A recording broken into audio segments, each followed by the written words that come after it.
Well, hello there, Apple Bites. This is your Apple Bite written Ralph talking to you from our show here, Apple Bites, where we take a bite out of the apple and share it with you. And of course, Paul and I are coming off of BICS this weekend, which is fantastic. Brooklyn Independent Comic Showcase. And Paul, you had fun. I don't remember anything. I know that Professor C.T. Hoggins was there, but I don't remember me being there. Oh, you don't remember you being there. Towards the end of the show, I could swear I saw Paul. That's all right. Yeah, we had a blast. It was great seeing a lot of independent artists and creators. This has got to be the largest show of independent comic book creators and writers going ever. It's really cool. Really great show. Turnout. Dude, yeah, it was fantastic. I love the new location. That warehouse that they used was beautiful, airy, and they put in a lot of people in that space. Yeah, I mean just the Red Room alone had to be over, I would say, 300 artists. I mean, I was trying to count, but there had to be at least 100 artists. Actually, no, probably like 75 artists per row, and there were 4 rows of just in that one room. Yeah, and it had 2 side rooms on top of that, so it was a lot of talent there. It was really incredible. That says a lot right away. Yeah, they had there, and they had the next room, they had the next room, they had the next room, and I'm like, whoa. Yeah, I think the only downside was a lot of people didn't realize that there's a yellow and a red room. So it's actually yellow and blue room, right? The red room was full of people. Yeah, the red room was right in the middle. It was full with people. Yep. It's where everybody was hanging out. Yeah, no, we saw a lot of people we knew. We had a great time hanging out. Meeting up with others. I met a lot of new people that I had no idea who they were, and Raphael introduced them to me. I mean, was it the Mad Scientist guys? They were great, and there was a lot of students, I think, from Art Students League and also NYU that were there exhibiting their work. It was really a great format, I think, to get, essentially individuals who've never done anything like this before an opportunity to do so. So it was great. If you guys are looking for an independent show, this is the one to be at. A lot of indie creators, a lot of indie comic books. If you love any of that, this is the place to be. I know you bought a bunch of stuff, Paul. Oh yeah, I mean, I just like supporting the arts, and if I see something that's really unique, I like to pick it up. But yeah, the Law of Mad Science is really cool. Those guys are great. So, yeah, and it's really, like I said, it's an opportunity to see something different besides seeing, Spider-Man, Batman, Superman, Flash on the shelf every week when I go to the comic book store. People are doing a lot of different things, and they're doing some interesting stuff. And it's kind of cool to see what that artwork and stories are. Yeah, we have a lot of fun. We've been doing it now for 3 or 4 years. It's just an amazing show.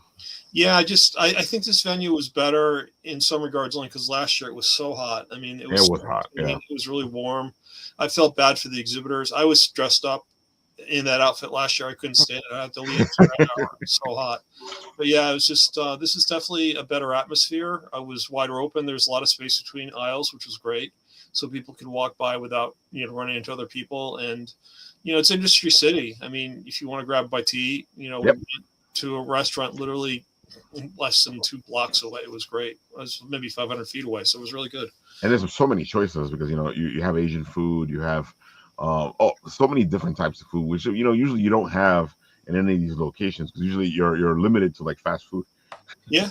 No, it was. I think it's a great location. I know that Anitomo does their show there as well in Japan Village, and and so does Kaiju Brooklyn, which is at the end of May. Yeah, Kaiju's coming up, which is exciting. I want to try and get to that one this year. I couldn't do it last year. It was a lot of fun. Looks like a lot of fun. I mean, people dressed up in, Godzilla or whatever costumes and like destroying little cities. It's really cool. It's a slam fest with guys dressed up in kaiju. It's awesome. Sounds like a good time. It's hysterical. Yo, that's somebody from our server. Oh my God! And of course, it started. We're going crazy. I don't know if you guys have entered the fray or joined the fight. The Game of Toons, the Blip Blitz is on, and we've been having fun with this already. I gotta know how Russ is making these decisions. I don't buy that Indiana Jones lost to Sonic. I don't believe that. agree. I have to say that because That's you just a vote, sign of the times. yeah, you vote in the stories, and when you saw the numbers, I had to say Sonic had it the whole time. Oh, stop it!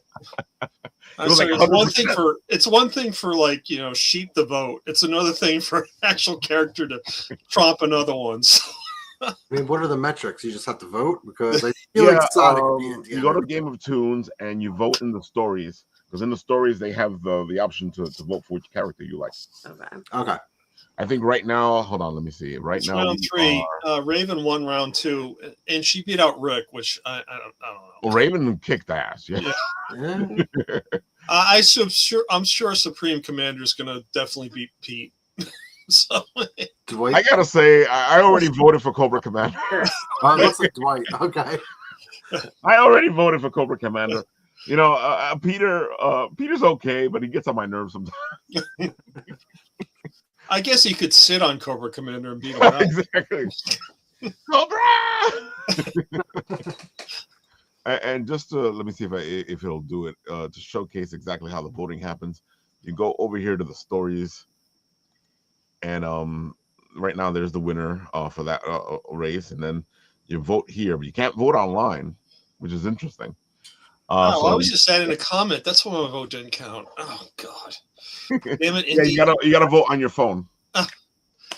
Oh, this is too complicated. Oh, so you didn't even vote in the stories? I know. I voted for Indiana Jones. I mean, it didn't count. I'm going to talk to Russ about this. This is really. I thought you voted in the stories. I thought you knew. No, I didn't know to do that. That's funny. I just started fighting for Pete now, so Commander's going down.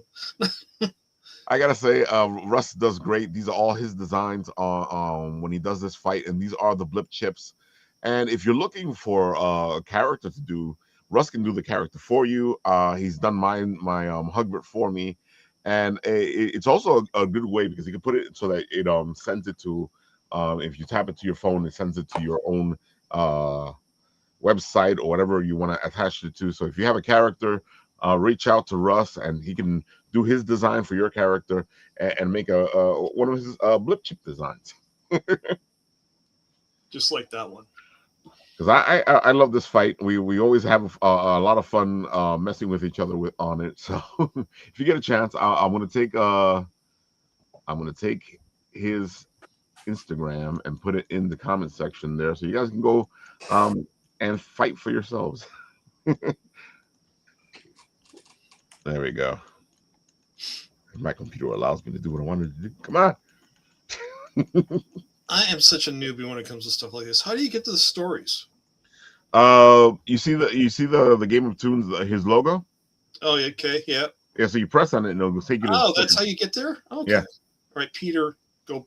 Yeah, 50-50. All right, cool. And the good thing is you can actually see where the fight is going, because it'll tell you how many people have voted for who, or at least the percentage.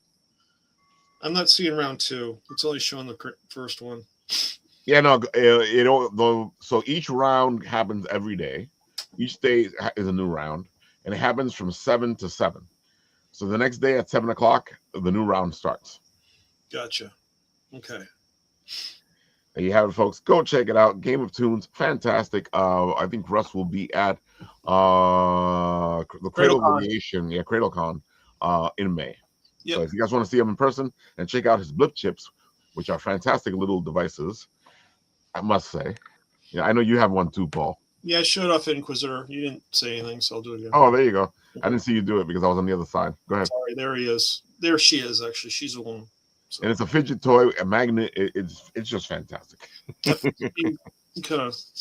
There it goes. Click, fun. click, click. And it's got an IRF chip in it, so if you want to link a website, you can. So it's kind of cool. This one goes to my Instagram page. It's fun. It is a lot of fun. And the good thing is, it gives you a swag that you can sell, and at the same time, it's a way for people to find you. Yeah, it's fun. And the way he works it out, you can sell it for $10, which is a pretty good deal. Yep. Very cool. Well, Russ is great to work with. He's got a unique cartoon style. You give him a piece of artwork, and he'll style it for you. It's really fun. I like his style too. I always like to see what his idea of what the character is. Yep. All right. So Anne Marie and Jason, you guys are the new guys on here. Everybody else has been here before. So why don't you guys give the people the spiel? Tell them who you are, all the things that you do, and there's a lot of things that you guys do. And I'll try to keep up with you guys.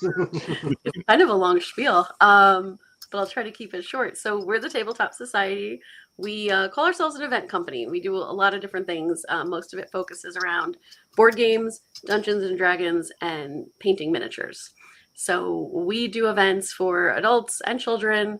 We go to bars for the adults. We bring 200 board games, and we get groups together. We teach board games. We get everyone to play, put their phones down, and just like actually focus, unplug, and interact for the night. And then we go to schools and libraries and camps, and we teach kids how to play, a simplified version of Dungeons and Dragons. We try to get families together and get them interested in board games, and just everyone have a good time.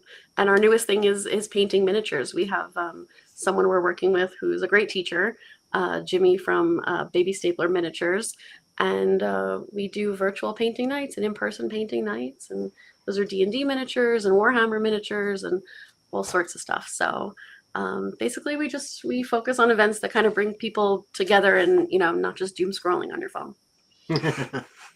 What do you guys usually hold the event? Located? Yeah. So we're in Bethpage. We don't have a storefront, Okay. but we go over all over Long Island, mostly in Nassau and Western Suffolk. So Great.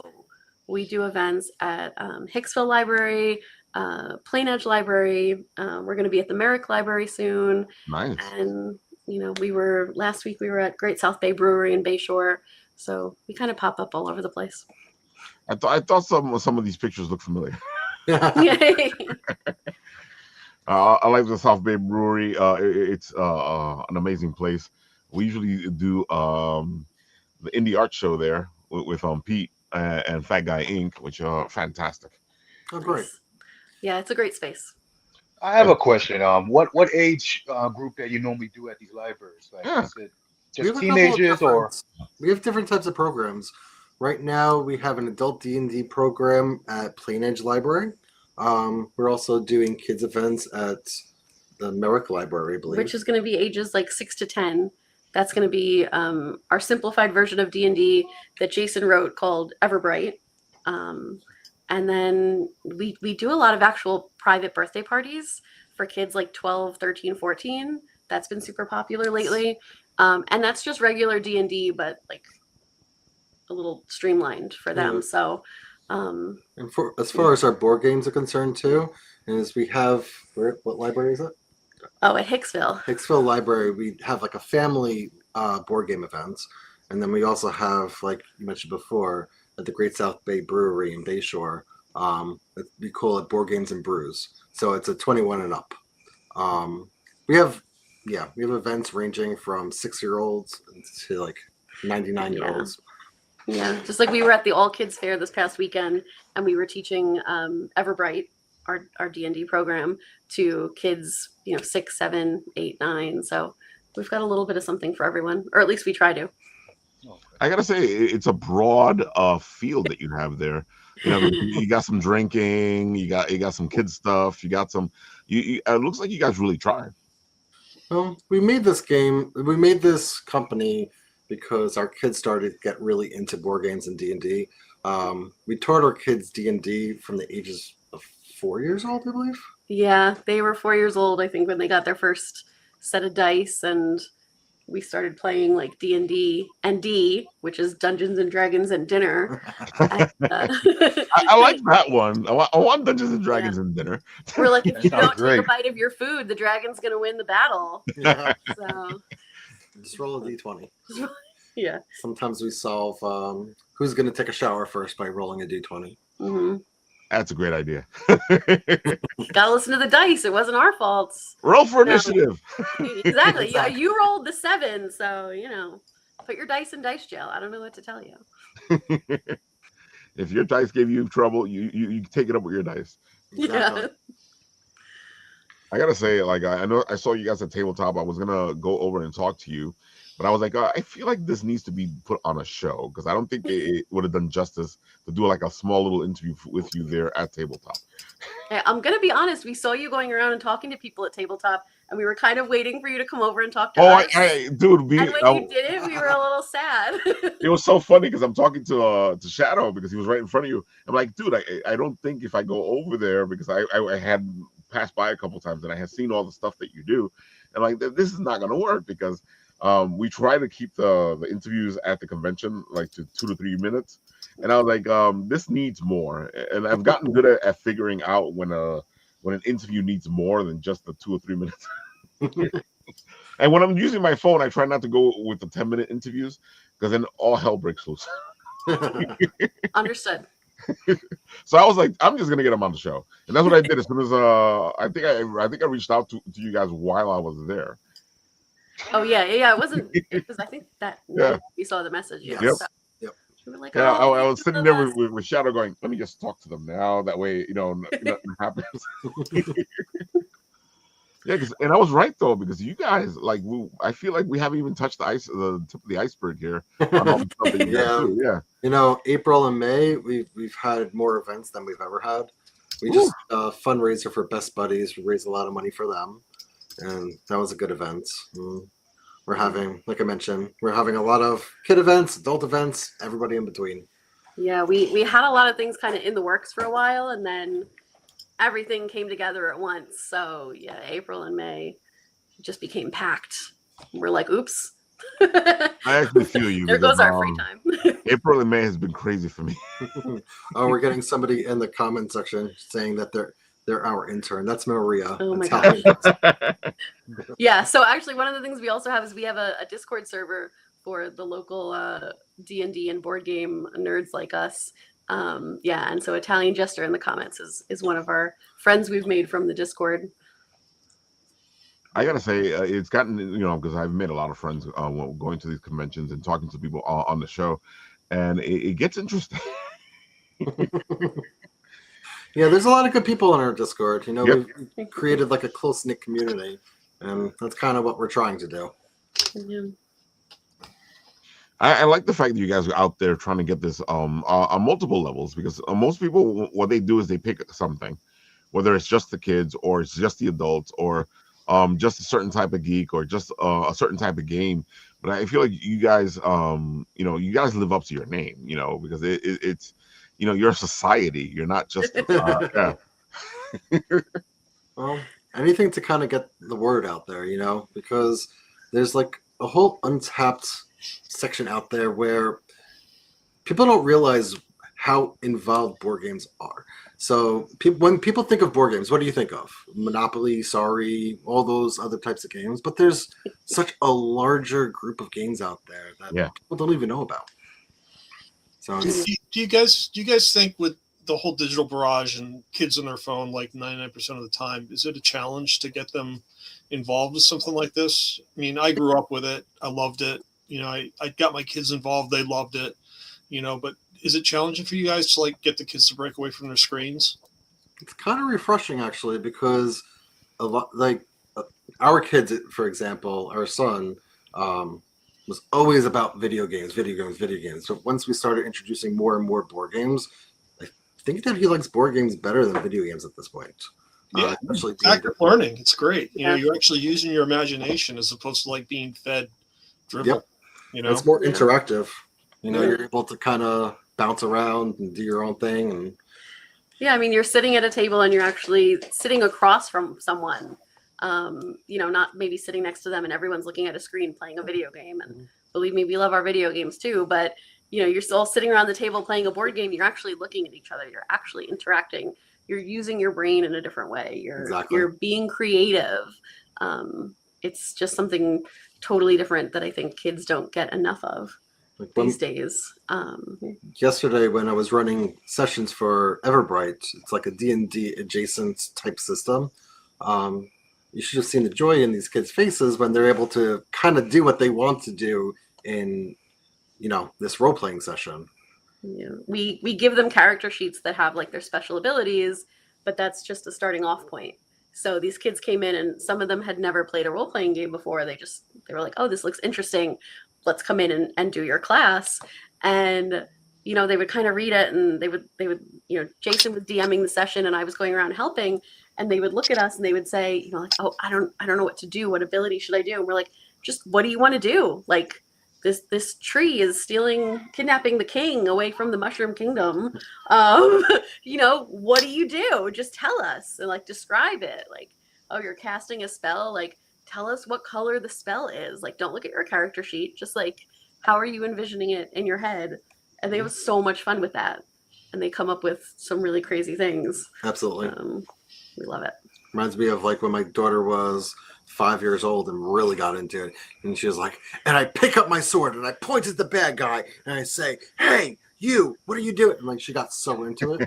It was amazing. We all just stopped and stared like, whoa. Like, this little 5-year-old girl is fierce. That's always that moment when you go, where did that come from? yeah, exactly. And we all, I've been playing D&D for a long time, and you know, I can tell people that it always happens, even if whether it's kids or friends or something, somebody's gonna surprise you. Yeah. Kids' imaginations. Yeah.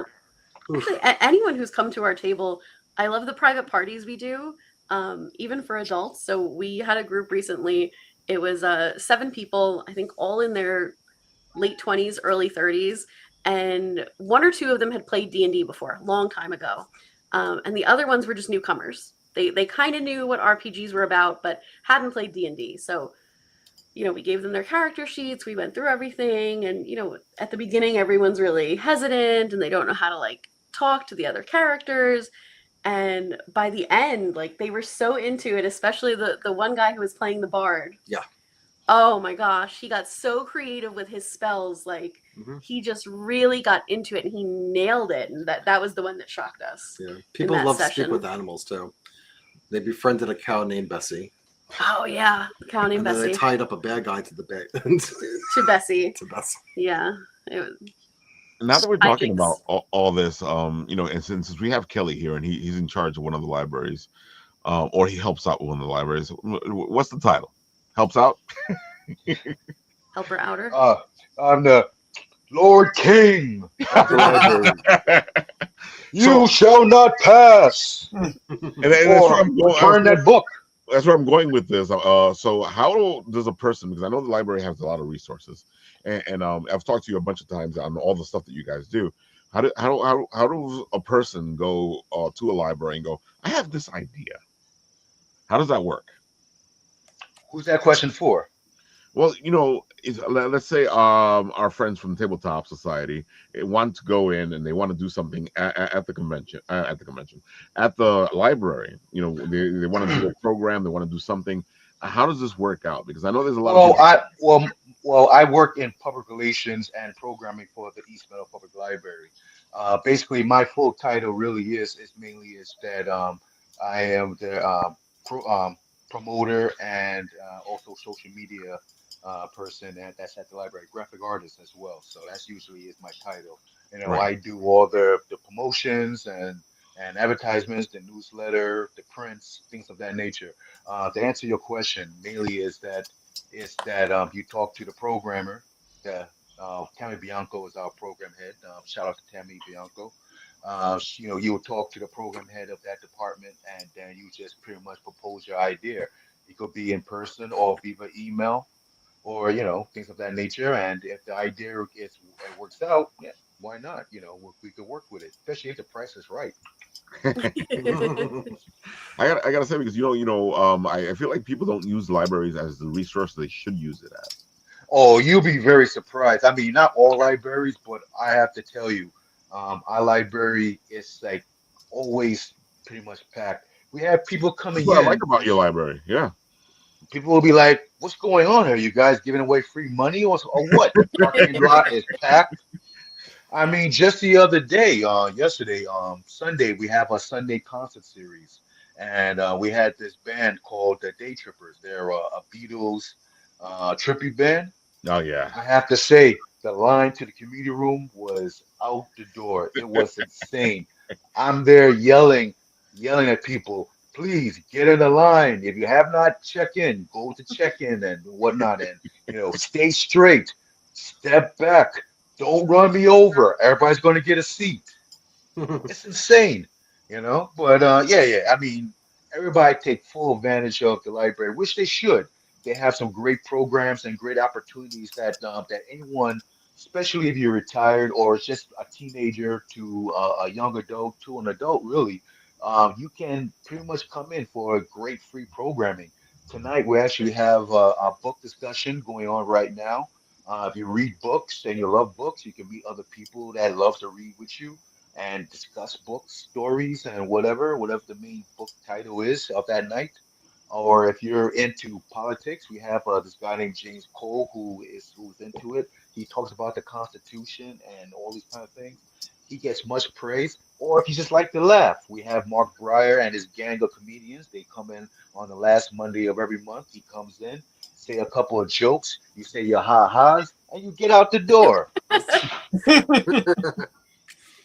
But yeah, so I mean, and then look at this, and then this Sunday, I mean, excuse me, not this Sunday, this weekend, we're having a 2-day. We're the only library out there that does a 2-day event this big at the local library at Nassau and Suffolk County. We're the only library that does this, and we've been doing this long running. This will be our 16th year.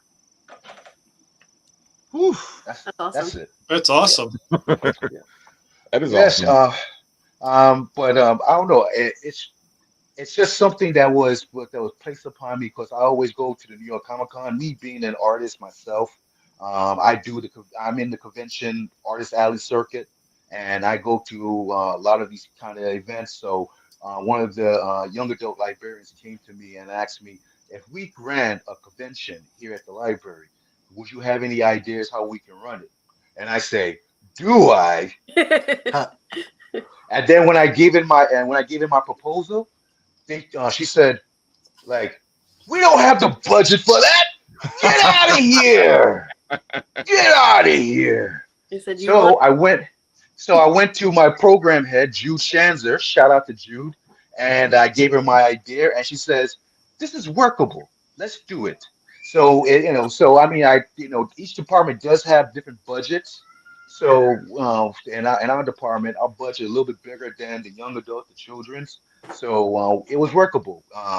Mainly the first convention we did back in 2011. It was mainly just that it was artists invited, and they will do like a presentation of what they do. Like we had Rebecca Friedman, who is an animator.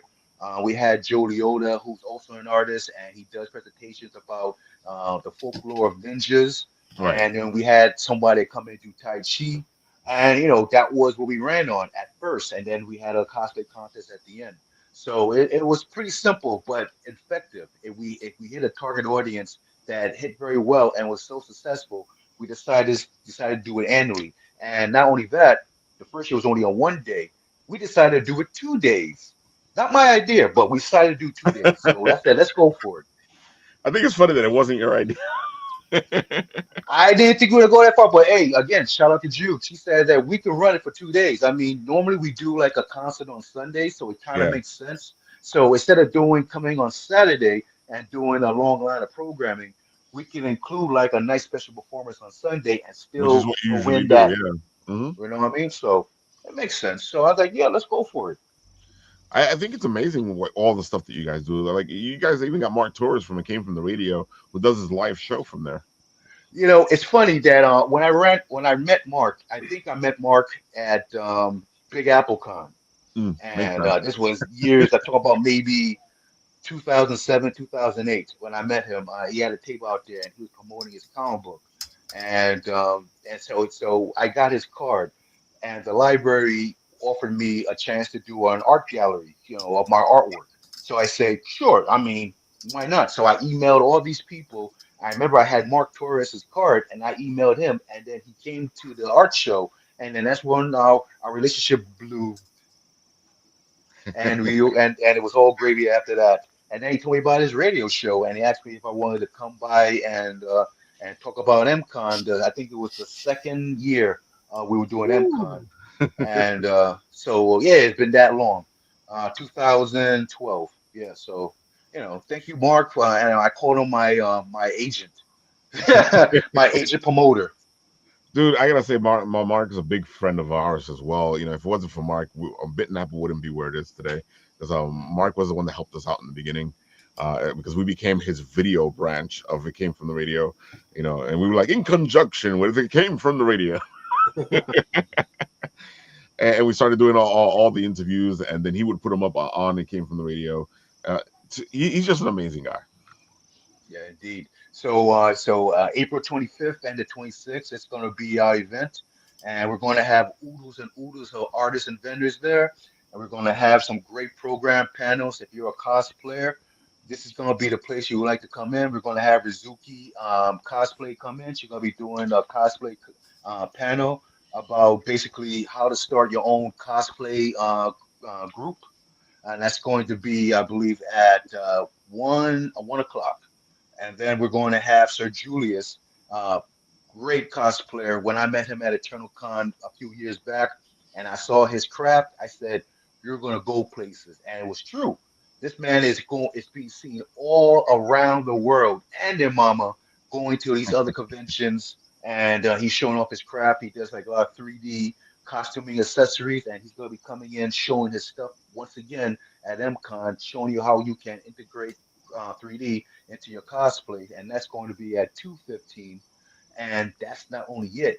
We're going to have so much more. Before all that, at 12 o'clock, my trump card, we're going to have Leslie Cara Rudolph. If you don't know who that is, maybe you'll know Abby from Sesame Street, That's cool. the purple fairy that hang out with Elmo all the time. She's going to be at MCon Saturday only. You get to meet and greet her. She's going to be on It Came From the Radio from MCon at 12 o'clock, where Mark Torres will be interviewing her. And then afterwards, all the kids can go and meet and greet. We talk to her, and it's going to be a great, great time for everybody, for all ages, all times. I got a question, Kelly. I'm trying to wrap my head around this. Uh-oh. So the first administrator from the library said, "No, you're not going to do this event." Is that what you're saying? This event? Well, no, no. It was the young adult librarian. So you see, the library has different departments, and each department has different budgets. So young adult, which is teens only, they have a certain amount of money to do certain programs, and children's have certain amount of money to do children's programs. And Right. then where I'm at, we do overall mostly adult programming, but we do a lot of family programming as well. Right. So if we wanted to do something like have like who's one of our players? I'll say like this concert. We have this guy who plays in there. It does for all families, whatnot. So we'll have it all for everyone to enjoy his music. That's all ages. So unfortunately, she couldn't handle what I was offering because the budget wasn't there. But Drew Chandler, she was able to offer the budget, and she made it a thing to make it a live thing to happen, and still ongoing to this day. Amazing. And Jude is amazing. She I've met is. her multiple times. Great person. Yes. And also on that day on Saturday, we also will be having Brimstone. If you know him, that's right. He's going to be there on not just Sunday, because he does Sundays. He actually came to me and he said, Kel, I'm going to come in on both days. And I'm like, Whoa. oh, wow, really? You really want to come to MCon, the East of the Library, for both days? He's like, yeah, I want to come, and then they go ahead and represent and meet my fans out there. I'm like, okay, all right, let's do this. So he's gonna be there on both days. You get to hang out with Brimstone, and then he's gonna be co-hosting with me as always. Usually, he's got on Sunday with the main event cosplay event. That's gonna be on Sunday. But I'm not done there yet, folks. If you love video gaming, if you love speed challenge, and if you love tournaments, if you want to win prizes, or just like to show off your skills and be number one, we're going to have MT Summit. They're going to be out there on Saturday from, I believe, 12 to 4:30. They're going to be doing tournaments throughout the day. And basically, also on Sunday, they're going to be doing more tournaments throughout the day between 1 to 4:30. just to let you guys know that the library hours is still short than normal during the week. Mhm. So the library opens at 9, but the event starts at 10 o'clock Yep. on Saturday. And the library opens at 1 o'clock on Sundays, normally from 1 to 5. Yep. So just keep that in mind. If you show up at, at 9 o'clock on Sunday, nobody's going to be there. No one's going to be there. But just to give you a little taste of what's going on at the game tournament, for those who love gaming, we're going to have a few things there. On Saturday, we're going to have the Smash Bros. Ultimate and Ooh. Guilty Gear Strive, and also Beat the Champ at Pokken Tournament DX. That's going to be on Saturday. And then on Sunday, we're going to have Dragon Ball Fighter Z and also Bleach: The Rebirth of Souls. Now, that title alone, I don't know if that doesn't give you goosebumps. I don't know what will. And then of course they'll have their free play for those who just don't want to just challenge. They just want to just casual play. They'll definitely have the remainder games like Sonic Racing, Tekken 8, Dragon Ball Sparking Zero, and Mario Kart 8 Deluxe. And if video games is not your forte, just for you guys who like tabletop games, you know what I'm talking about. You right there, Ooh. yes. We're going to have a Eternal Tabletop. This is going to be their first year at EMCON. They were introduced to me through MT Summit that's doing the video gaming. They propose like they have the people that's doing tabletop games that they want to come to EMCON. So I'm gonna reserve them a table to come in to try out the games. What are the games? I don't know. It's a mystery. Come through and find out on your own. Sounds cool. You had It me does at sound Mario cool. Kart, though. What's that? Would I have you? You had me at Mario Kart. Oh, there you go. Most people would say Smash Bros. I think is that still a thing? Everybody still loves Smash Bros, huh? I think Yeah. people would still like Smash Brothers, yeah. Yeah, they do. Smash And Brothers is big. I'm not done yet there, Ralph. Oh my God, it's just like it's just so much stuff going on at Wait, there's MCon. more. There's more. My head is about to crack open. All right, so on Saturday at 1:30, we're going to have Robin Channing, the mentalist, the mind bender. He's going to be performing at the library at 1:30. If you want to see this man bend silver spoons with his mind, I mean, literally, I was there personally to see him perform. He would look at the spoon and then he just make it bend down just with his mind alone. And it just makes your mind just go crazy.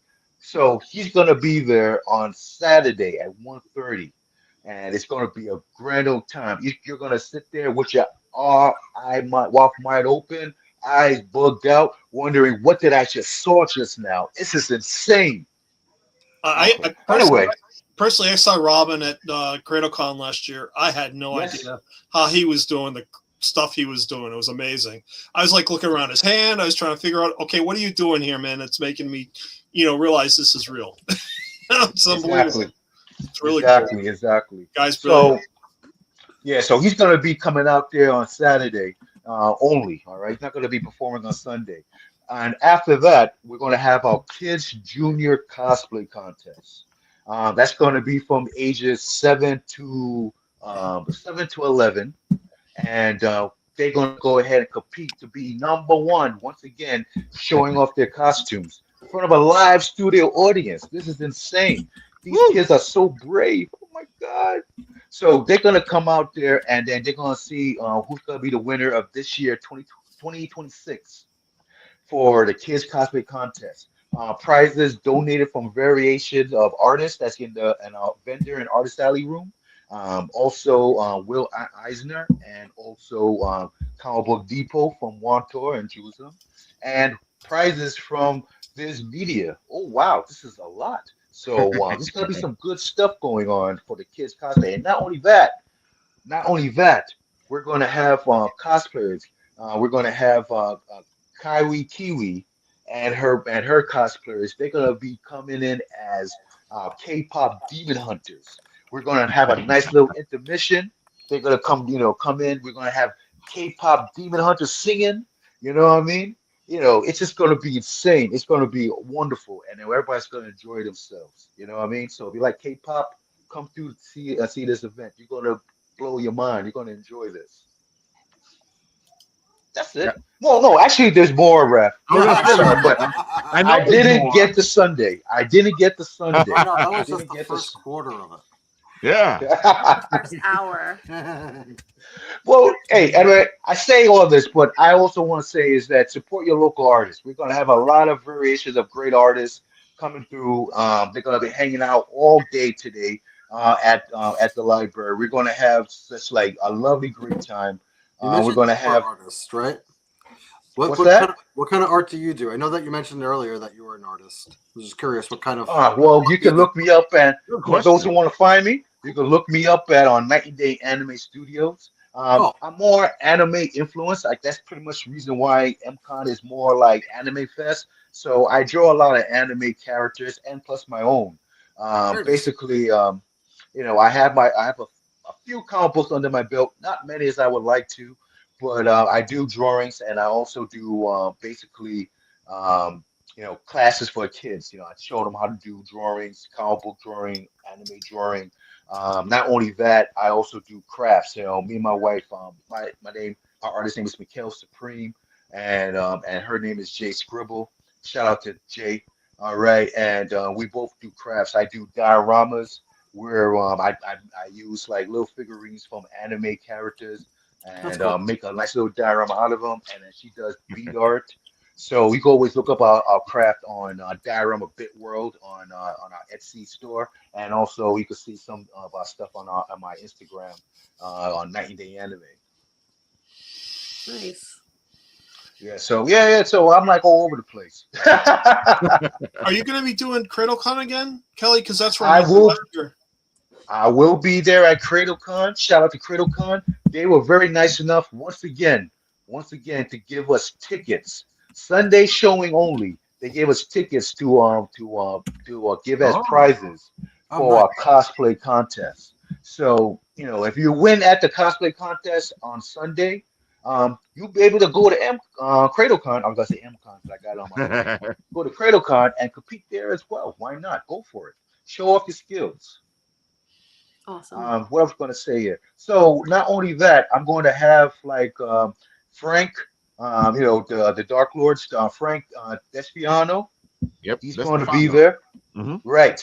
He's going to be at MCon this year. He's going to. I just saw that he won an award. Oh, he Uh, did. Yeah. yeah, he just won an award for the International Impact Book Awards for March 2026.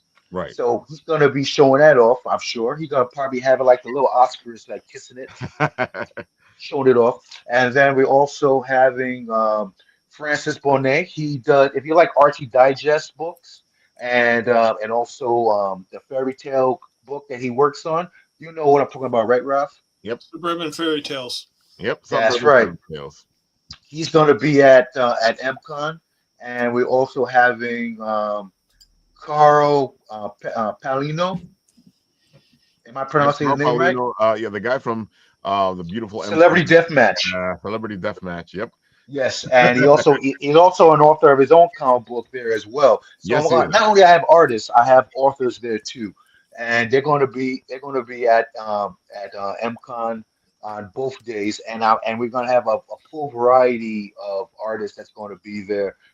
Pete from Fat Guys Inc., Brendan from Fat Guys Inc., SP Mask. He's also a veteran at our convention.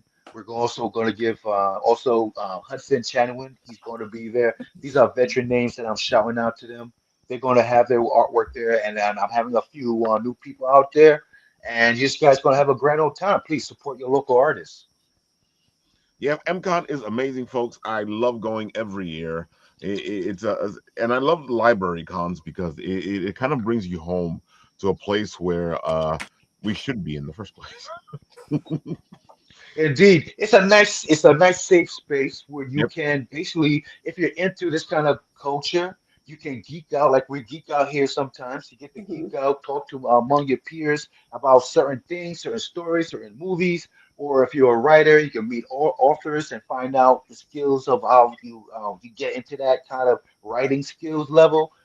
If you're an artist, you can talk to other artists, network, or if you're looking for an artist, you can talk to them and see if they could do work for you in the future or whatever the case may be. We have a little bit of everything for everybody there. And it's a beautiful thing. And also cosplayers. If you're into cosplaying, you get to talk to Rizuki or Sir Julius or Oh Kyrie yeah. Kiwi.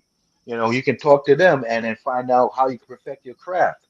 Yeah, there we go. Yeah, yeah, that I was on in a magazine, Genki Life. Yeah, shout out to them. They had me be able to promote EMCON in their digital magazine. I love it.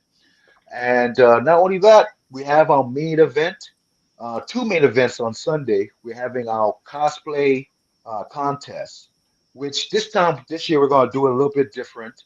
Normally, we have like best in show, best indie, independent costume, meaning if it's your own creation, nothing that's really like published out there. And we also do skits. This year, I'm probably gonna get shouted out a little bit. They're gonna get sad, but we're not doing it this time. We're only doing the kids, teens, and young adults. So the teens is from basically 13 to 17, and then the young adults is 18 plus. Because I find that basically, we have a lot of veteran cosplayers that come in like since they were like teenagers, and they still come in and represent. Yeah. I kind of have a feeling that it's not really fair to have like a 12-year-old or a 13-year-old or 15-year-old going up against someone in their The one who's been doing early it for a while. 20s. Yeah. Right, you know what I mean? So I didn't find that was fair. So I kind of cut that up. So we're gonna have our teen category and we're gonna have our young adult category. Judging is gonna take place downstairs from once the library opens on Sunday at 1 o'clock. You're gonna meet our three judges, which is Suzuki, Kaiwi, and Sir Julius. They're gonna talk to you, look at your craft, and then we're gonna do judgment at I believe at 3:45 after our next main event. We're going to have an anime concert with Eternal Hoshi. Eternal Hoshi, I've been checking out their page on Instagram, and they play a little bit of rock and heavy metal mixed in with some anime lore and vibes. They play some anime soundtracks. They're going to come in and rock the show. It's going to be a nice little headbang for everybody to enjoy. And then we're going to announce the winners to the cosplay contest. And then get everybody out, and I have to do the sweeping at the end of the day. I gotta like clean up the library. Yeah, you're a man of all trades there, man. Okay, get out, man. We're sweeping you out. I gotta sweep too, and then clean the bathrooms. I do it all. Folks, MCON's amazing. Go check it out. It's free. Did we say it's free? One more time. It's free. Free. It is free, folks. So if you want to go someplace and enjoy the day and it's family friendly, go to MCON. Yes, you can go to our website at www.eastmeadow.info. Check out our event calendar and go click on the date of, which will be the 25th and 26th. You can see our schedule. Some programs you do have to register for, like Robin Channing and Eternal Hoshi and some of the panels.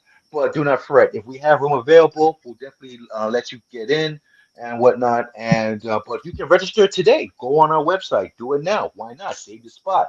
And then also, if you have more questions or if you just want to like follow us on our Facebook page, just type in EMCON Anime Fest on Facebook. Again, East Meadow Con Anime Fest, and then look for our Facebook page and then just follow us. I get a lot of people always messaging the page asking about how I can join in on your artist alley for next year or things of that nature. Just follow us.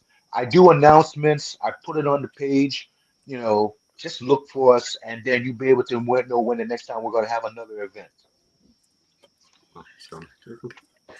Kelly, I have a question for you. Mm-hmm. Yes. I love that like you bring together local artists.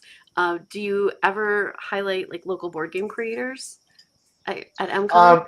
It's funny. I've been approached a few times for people who have like, oh, I have this card game or I have the tabletop game I want to come and promote. I don't know what happened. They usually get lost in the sauce, and they don't, They don't follow through. They don't follow through. Maybe they found a better opportunity somewhere else, or maybe it's just whatever the case may be. It could be anything under the sun. So I wouldn't mind that if they want to come in and want to like promote their tabletop games. I love indie people. Come in and show something brand new. You know what I mean? People get to check it out. Why not? you should learn about these things at the library. So we yeah, have I mean, we have a good crew that we sometimes do things with. It's the LI Creators Game Club. So they create their own games. They actually meet every Tuesday in Franklin Square. To play test games and At the Bruise Brothers. Yeah. Wow. So I'm going there tomorrow, but Mhm. it's a crew of like 15 people or so, and people bring their games and they test play everything. Yeah. So actually, It's pretty cool. one of our upcoming events that we have, not to compete with EMCON, but we have an event on Sunday too. Board games and no, sorry. Oh wait, Bards no, and that's a Bingo. different one. Bards and Bingo. Actually, no, wait. I'm getting my events confused. So we have Bards and Bingo this weekend, but I was thinking of Laura. Yes, you're. So we have an event at Manny's Sweet Treats in Mineola where we're spotlighting Laura Irwin's game Potions Please, which is a game that like me and my kids are obsessed with. But it's a really cute card game about like trying to compete to be the head witch.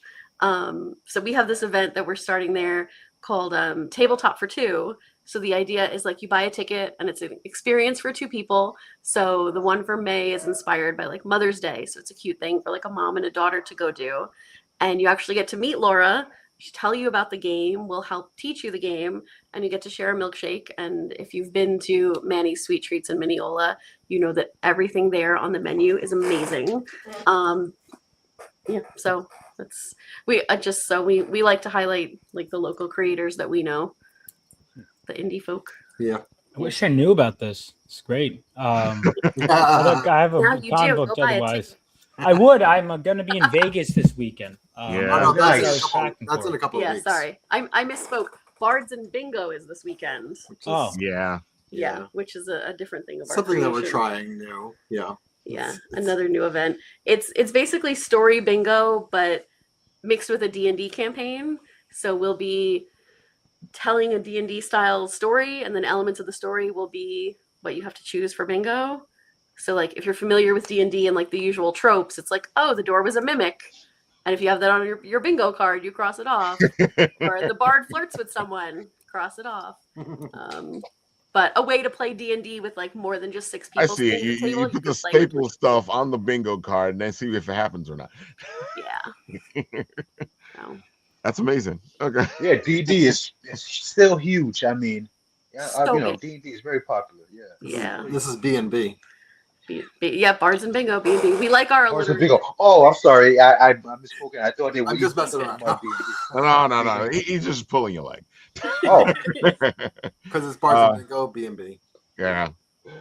So Vaughn, who's just come in, has his own book, but I'll let Vaughn talk about all that stuff. Go for it, Vaughn. Yeah. So this is fun. So I've been just doing my thing. Oh my god, dude, it's like a light with me at this point between the conventions and then back to the live streams and then to anyway. So this is my comic book series Phenomenova. It's a superhero story set 20 years after World War III and follows a brand new generation of heroes. I've been hitting the convention scene like crazy. I was just at an anime con in Garden State Anime Fest. Yeah, this weekend. And then this upcoming weekend, because I'm like exploring options, I'm going to Level Up Expo in Vegas, which is a gaming convention. My thought process is level up, huh? I get that. That would be. I'm disappointed that I never came up with that myself. I'm very disappointed. I am leveling up. This Yes, is you are. Yeah. I mean, I've been going like crazy with cons. I just did a whole road trip. I'm gonna do another at the end of next month / into the beginning of June. It's been great, and I've been really enjoying it. That looks really cool. Yeah, you got some good covers, man. Oof. Yeah. So Viken Marion was a fan of the series, a friend of mine. We're both Final Fantasy VII nerds. Actually, I have it downstairs because I was packing, but he drew Cloud in my sketchbook, which is really cool. Awesome. But everyone loved this cover so much that I was like, all right, you want a holofoil? And everyone's like, yeah. I'm like, you guys would have to pay. And he's like, sure. I'm like, well, I like money. Vibes. Damn. Yeah. I'm going to have to because that's not the final look of it, which I do specify, but it's like, yeah, that's it. It's going to basically look like that. I just kind of had like a mock-up of it done. It'll probably look even cooler than that when it's printed. Oh, yeah, definitely. Because I always find that these type of books look better in person than do on But yeah. Yeah, so we have that, and then you saw that Uncanny X-Men 176 homage. And that was because there was a moment where they're fighting like a tentacle. So I've been reading a lot of Lovecraft, and I was revising issue 4, and I was like, well, there should be a robot fight because 3 they really go hard in the action. I was like, well, I'm gonna level up my action. It inspired me to make my issue 4, which is already written, better. And now it's like a great issue, I think. And there was a robot, and I was like, let's make it not the generic Sentinel or whatever. And I was like, all right, well, I've been reading Lovecraft lately. Let's throw some tentacles in there. And then I was like, wait a minute. And I referenced that image in the script at one point. I go, all right, no, that's going to be a cover too. So that was fun. Great job. You always knock it out of the park with the covers. And then we got one more that was the 48-hour cover. You said Lovecraft, so we had to go get Cthulhu. Oh, nice. So, yeah. You had to share the love. I love anything I love that first cover. Oh my God. Whew. Yeah, that was a rejected thumbnail for issue 3, and I was like, let's save that for 4. What's funny, there were 2 different thumbnails for 3 that I didn't think fit the vibe, both of which one of them was for that I used for 4, and the other I said, let's save that for 5. So that saved us some trouble. But it was 3. I was like, let's show them in the heat of battle. And then 4 is everyone's coming together. That's when we can do this montage cover because all these characters are in issue 3, but it's not focused on like half of these characters. So I said, let's focus on the ones that are central to 3 and throw some villains on there. And then 4, now that 4 is mostly focused on the heroes and everyone's finally coming together, it felt like the perfect time. I'm curious, and stop me if you don't want to share. But can you give me like a little brief introduction to these characters? Oh, absolutely. And there is a 4th or a final cover, by the way. That was the 48 hour. Yeah, go ahead. But if you back all of the covers, you get that last one. I don't know if you don't want to show that on stream, you don't have to. It's cake on the cover. Anyway, so that was so I wasn't sure if that was why. So if that's the case, don't even worry about showing it. There we go. Actually, it was originally worse, and I told my colors, I'm like, because he was like drew with like less. I'm like, make the underwear bigger, dude. This is an all ages book, all right. Like Psylocke levels that we're going for. We're not going beyond that, all right. But so this was the 48-hour cover, and if you want it, you'll have to back all the covers, including the holofoil. Anyway, I like that you do that though. You give an option so that people can do it, but they have to dive in. Yeah, I'm like, all right, if you really want it. And you missed out on the 48 hours like you were supposed to and give me that boost in the algorithm. Oh, okay, you really missed out? Well, apologize by backing it all. You know what I mean? That's talk about all together. Exactly. Yeah. So the Phenomenova is we follow all those characters. So if we go back up to the cover, that's the back cover if you wanted to check that out. That is the back cover. I was about to say. Well, this one right here.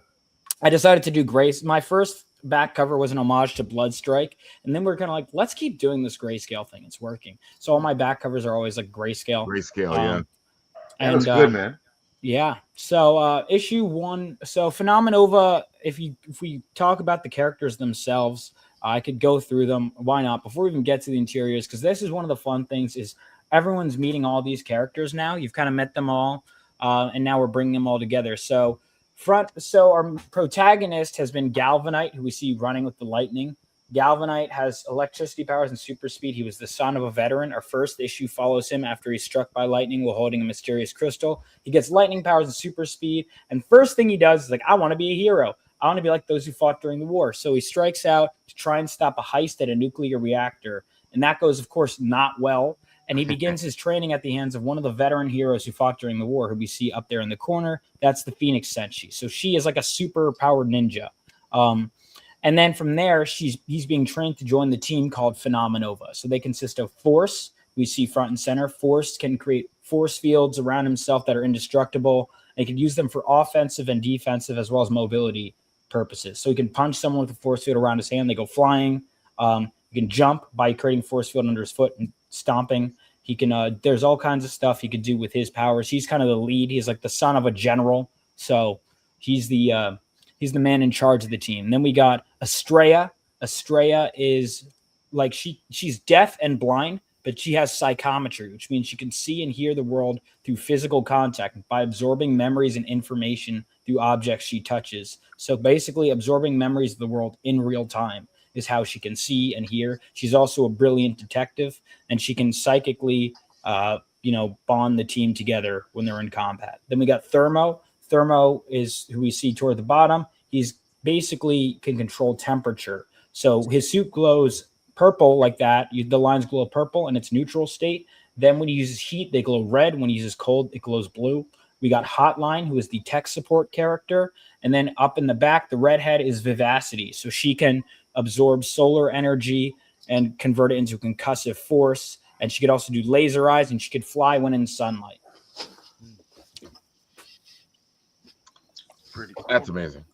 You can see that Vaughn has been inspired by the classic books. He has a classic feel to his storytelling.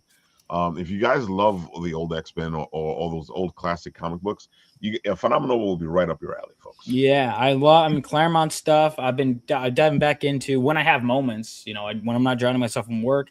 New Teen Titans, I love that run. So if you like either of those, New Mutants, I pull from a whole bunch of stuff. Spider-Man, especially the Stan Lee stuff. Those are some of my favorites. So there we go. That was the opening splash page, and I liked it so much. I was like, you know what? I'll throw mini prints in case anyone wants it. I already paid for the art. If you want it as a mini print, take it. And then I got Vaughn's first 3 issues, man. They're awesome. Thank you so much. Testimonial. Mm-hmm. Yep, I just signed up from before. Sorry, I'm late, Vaughn. I wish I could have 48 hours. No, it's okay. That's the thing. It's almost like I don't want to tell anyone, but it's like a certain point. It's like this is the business. You gotta, do your thing. But no, I appreciate every backer. And again, variant covers, they're meant to be. If you get them, you get them. If you don't, you don't. It's the truth is I've always liked my main cover. So I'm always, of course, when I'm like telling people, I'm like, I don't know. I mean, you could get the more expensive one. I've always liked that. That's the honest to God truth.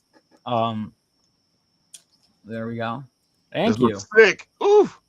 And I will tell you this, guys. If you have any doubts about backing, the interior line art is already done. In fact, I just got art. He's refining it a little bit, but art for issue 5 thumbnail cover, because I always put the cover for the next issue at the back of this. And the better this funds, it's already fully funded. A, we move toward our goal, and B, we move toward our next issue faster. Yeah. And I really want to keep the momentum going. 5 is my favorite issue. It's 4 and 5 are different. 4 is probably my most fun issue yet before we dive right into the deep end with 5 and get dark. So, this is exciting. And then there we go. I finally decided with the Superhero HQ, I was like, what's different? I was like, well, what if it's like military base built into like a Malibu kind of style mansion? Because we hadn't really, I kind of show the training rooms in the inside, but we never saw what it looked like outside until this issue. So I'm always expanding my lore with each issue. And then we do have a fan art contest if anyone wants to check that out. I haven't been promoting that nearly enough, and I should. Looks phenomenal, man. Thank you. Yeah, it looks great. Okay, dude, you do a great job. And folks, I got to tell you this much. He has one of the quickest turnarounds. It is amazing how fast he gets that book into your hands. Mm-hmm. Well, I want that return on investment, man. And to me, it's never fast enough. But I'm very grateful at the end of the day for all of it. And of course, he always does a great video. So let's go to the videotape here and show off what he's done for this one. Let's see. My name is Miles Hanksley. I am Galvanite. My names are synonymous with failure because that's all they know. They don't know how hard I've worked since the reactor. Today, I will prove that I'm not a failure. I am worthy of joining Phenomenova.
Like I said, always a top-notch job on those videos.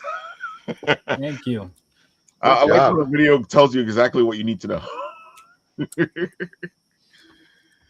Oh man, Yummy saying neat character names I just came into. Looks like a solid comic from here. Thank you. Thank you. Yeah. If you want it, yeah, make sure you back it. We also do have everything, including the variant covers in the first 3 issues, as well as the last preview book for the MegaCon exclusive preview book for issue 4 are on my website in case you're not sure about Kickstarter or what you just want it for the earlier ones right away. That's totally fine. But yeah, issue 4, it is on Kickstarter, and we're working hard to get it to you fast. I'm driving myself crazy. I'm like, why can't I get anything done? And then I look at my Post-it note, and I have like 3 columns worth of stuff on it. I'm like, maybe that's why.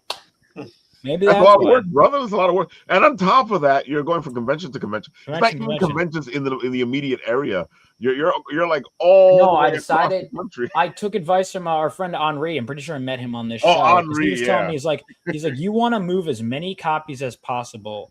I'll be like, but that's so much money. Because do you think you could make that those travel expenses back? And I'm like, yeah. He's like, then do it. And I'm like, all right. It's funny that you mentioned Henri. He should be on the show in the next couple of weeks because he has something that he's working on that he's going to share with us. So Henri will be here to talk all about it. Good people. Good people. He has a book right now. So check that out as well. We're going to be at Denver Fan Expo together, actually. Oh, cool. You And should New do a York video there Comic-Con. together. Oh, man. Paul, why don't you tell the people all the good stuff that you do? Go for it.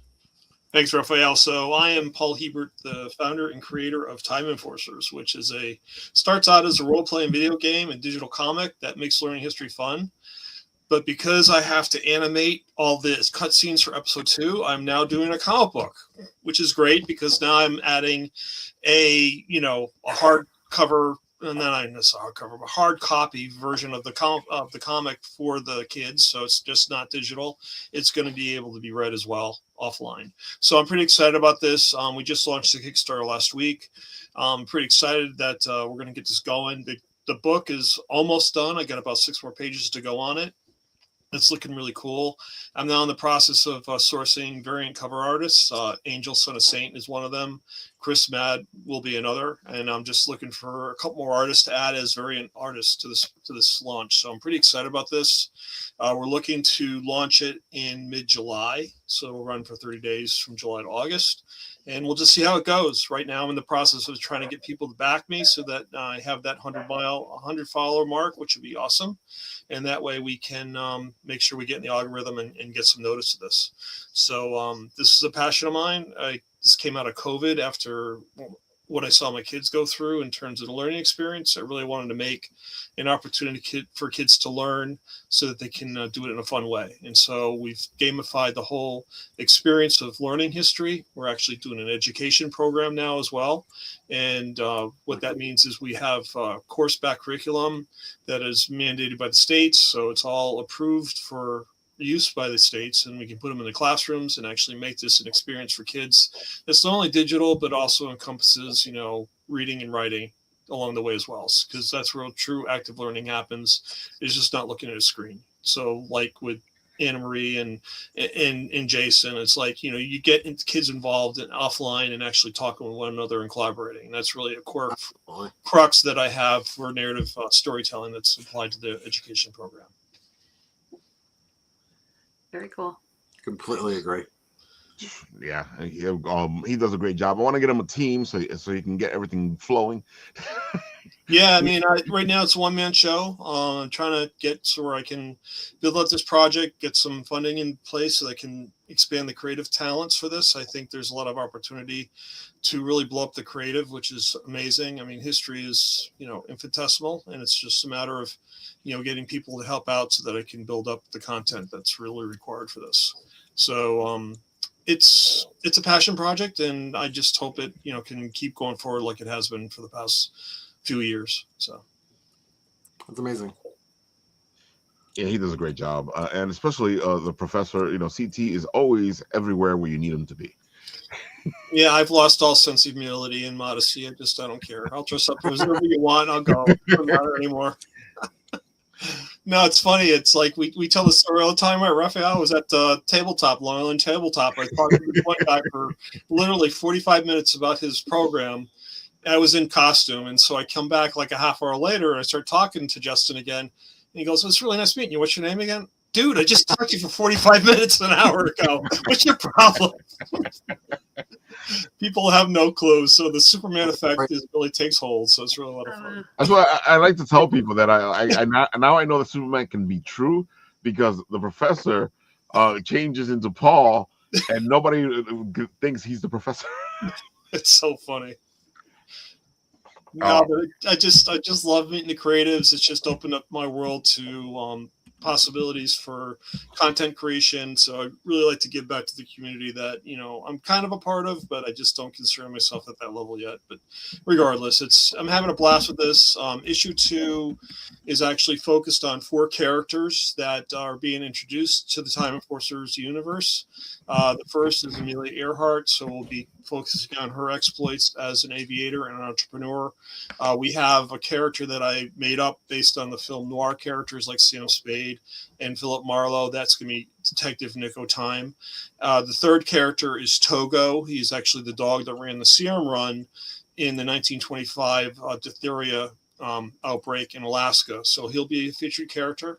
And then the last character is a character I made up. Her name is Maisie. She actually went to MIT and then did graduate school at Caltech. And so she's fully versed in temporal dynamics. And so she is the main mechanic for Amelia's plane. She does all the upgrades to make sure that this plane can fly interdimensionally.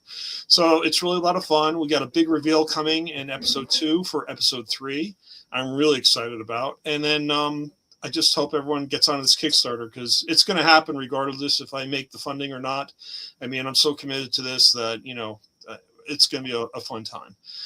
We have a preview issue that we're working on as well. This will be for sale at Garden State Comic Fest. And nice. We'll see you there. Yeah, it'll be offered as a thanks, Fawn. Appreciate that.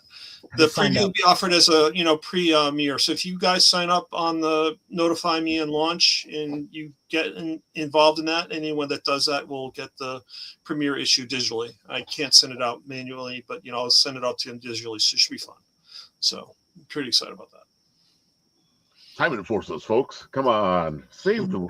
I got so much swag too. I mean, there's going to be like, upgrades in terms of, tiers and everything. It's just really offering swag like, Blip chips, I'm sure I'll be thrown in there somehow. So we'll do that. Yeah, I got to say, Paul gives away a lot of stuff.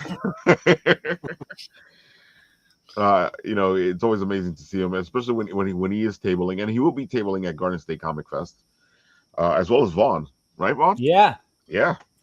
That's my local. Well, I wouldn't say. Actually, I have an even more local show. But no. Whoa. No, there was a show, like a tiny show that's like literally like walking distance from me that popped up. I'm like, all right. Like, let's say 5 people show up. All right, I just walk down the street. You know what I mean? Like, so that's great. But no, Garden State Comic Fest it's very special place in my heart. Yes, it very is. Special place in my heart. And Dave O'Hare is great. I was just at his anime fest. He always goes around. How'd you do? How was the show? Kevin Eastman's going to be there too. So Yummy's like, I did my part. I clicked to be notified. Good man. She also, I think Vaughn, she Good bought woman. your digital catch up. Thank you. Yeah, look. Yep, just pledged for Thank digital you. catch up. Thank you. Yeah, the Yummy's digitals, as soon as they're available, those get sent out. And all the physical backers get digitals too, because I want to make sure that you guys are getting it as soon as it's available. I don't want any, because to me at first I was like, oh, I'll send the digitals after. And I was like, no.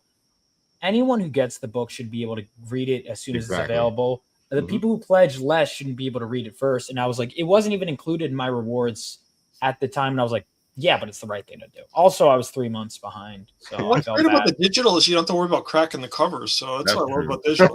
Yeah. It costs, and that's the thing. A lot of people are like, oh, well, I want to support you more and get physical, but I can only afford digital. I'm dude, do you know how bad printing and shipping costs are? Exactly. I'm charging you that because I have to, not because I want to. If I could charge you the same for both, I would.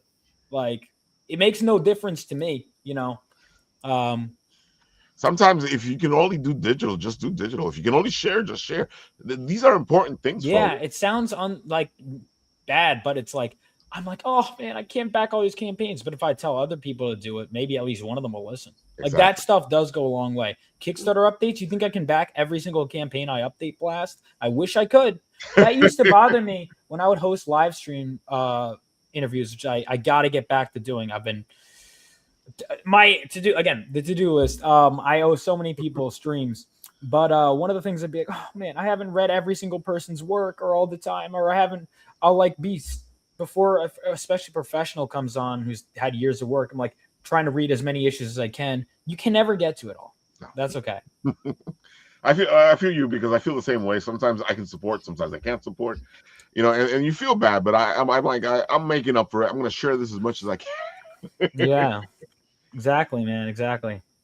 And if you guys wondering who Henri is, you kind of saw him on the professor's feed there. I'll put it back up there so you guys can see Henri, because he is a great friend of the show. So, you know, I will show you. There he is with his book Warline. And you might see a familiar face behind him back there. That's another great book. Yeah, I know that guy. Oh, yeah. Henri's fantastic. Great guy. He actually has a live show where he sells books. Different types of books. I like had a badge with him to help him out. And then he goes, while you're here, you want to sell some books? I'm like, okay. I'm like, if you insist. Yeah. He's a great guy. He's very friendly. We've known him. Actually, we've known Henri since before we were bitten Apple TV. Oh, really? Yeah. Yeah, we met him in New York Comic Con a long time ago. And I bought his book back then because he's that much of a great salesman. Woo. All right, folks. Anne-Marie and Jason, why don't you tell the people one more time where they can find you? Go for it. Oh, so the best place is our website, the TabletopSociety.com. There, our Instagram, or our Discord server. Which we're very active on our Discord server, so if you want to stop by and say hi, we talk a lot. About games, about D&D, about painting. Yep. About everything else. But we do have a lot of events coming up, and we hope to see some familiar faces and some new ones. Yeah, if you're looking for some a good way to celebrate Star Wars Day, May the 4th, we have a Star Wars painting event happening. So we're going to be painting miniatures. Thanks to Jimmy at Baby Stapler. Baby Stapler _ miniatures on Instagram. Yes. Is going to be teaching the class. And we're going to be doing that at Meadworks with Lexi. Yeah. So. Just want to thank folks, if you look at their website, you'll see all this. Yeah. I do want to thank everybody in our community, really, just because they've been so great. Yeah, like we were saying before, the number of events that we've been able to hold has really exploded in the last 2 months. Like all these ideas that we had in our heads and the connections that we got, you know, through our community enabled us to do all these things, like the Star Wars painting class, like Bards and Bingo, like Tabletop for Two at Manny's. Like we're doing like really awesome things that we're really excited about, and we hope to keep doing more. That's awesome. Yeah, no, it's always. I would love to organize my own eventually. I can. I'm sure that must be so fulfilling. I'm sure it also must be a ton of work. I can't even imagine. Like, come on, Ralph, you should do events and do cons, and I'm like, no. There's other people that can do it better than I can. So, oh my god, because that takes a lot of work. I do not envy you guys. I don't envy anybody that runs a show like Kelly. I don't envy anybody that does all these beautiful things like you guys. No.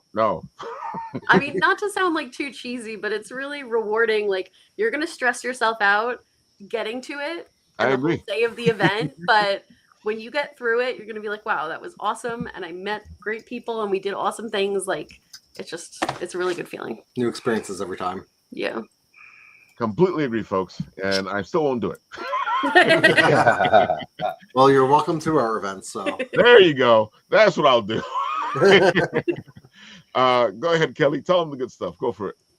Well, you can find my event on our Facebook page at Facebook EMCON, that's E as in East, M as in Meadow, Con Animate Fest. You can go look us up there and please follow us.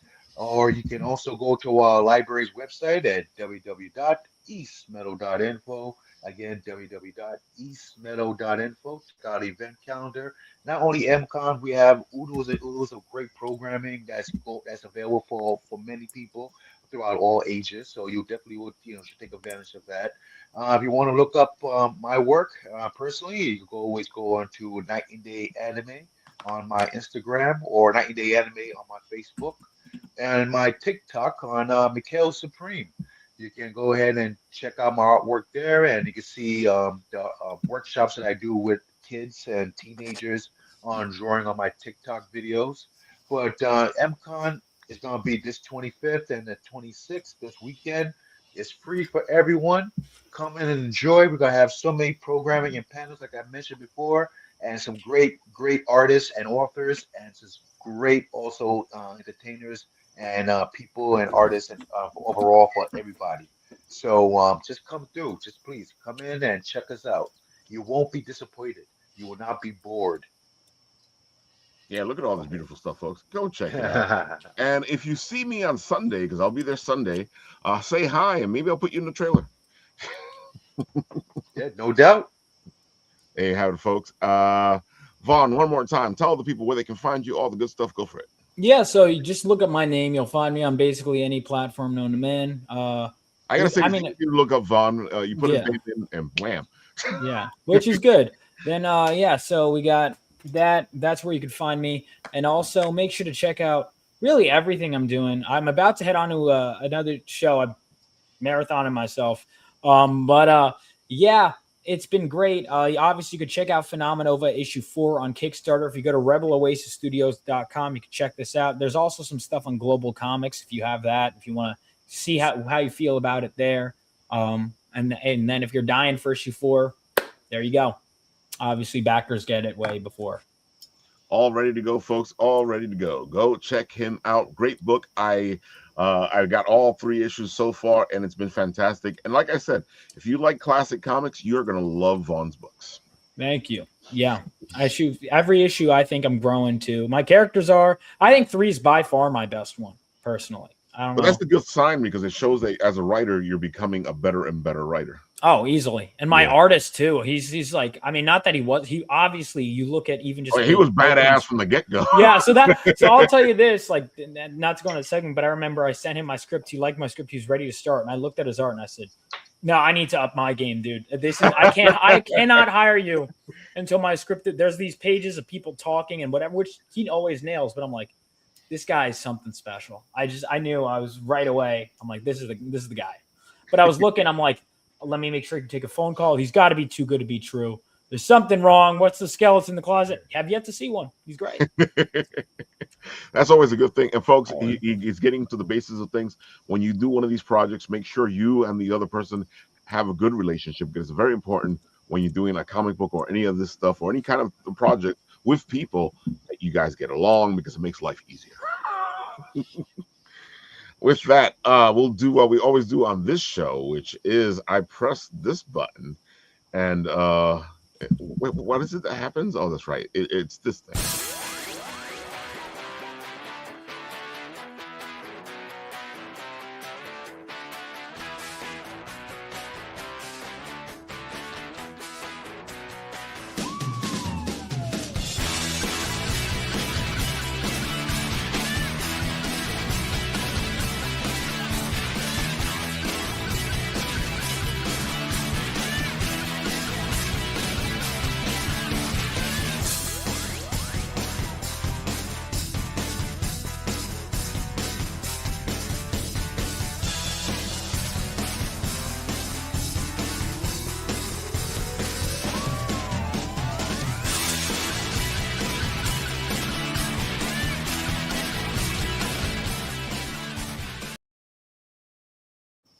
Folks, what are you still doing here? Get out of here, man. It's show